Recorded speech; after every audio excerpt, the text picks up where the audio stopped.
কাউকে যদি দেখেন আপনার কথা শুনে বোবা হয়ে আছে, চুপ হয়ে আছে, মাথা নিচু করে আছে, কিংবা স্থান ত্যাগ করে অন্য জায়গায় চলে গিয়েছে, শ্রদ্ধার সাথে বলি, মনে রাখবেন সর্বদা উনি ভয়ে যায় নাই, উনি ভয়ে যায় নাই, উনি পরাজিত হয় নাই। উনি নীরব হয়ে সাইড কেটে চলে গিয়েছেন কিংবা মাথা নিচু করে চুপ করে আছেন।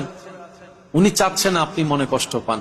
না হয় জবান ওনারও আছে, মুখ ওনারও আছে, যে কথা যে লেভেল আপনি বলেছেন সেই শব্দের ডিকশনারি হয়তো আপনার চাইতো ভারী ওনারও আছে, কিন্তু উনি চাচ্ছে না ওনার মুখের সে তলোয়ারের আঘাতটা আপনার হৃদয়কে ক্ষত বিক্ষত করুক, সবার সামনে আপনার ইজ্জত কমে যাক, আপনি অপমানিত হন। চাচ্ছে না বলেই চুপ করে আছে, উনি চাচ্ছে না বলেই নীরব হয়ে আছে।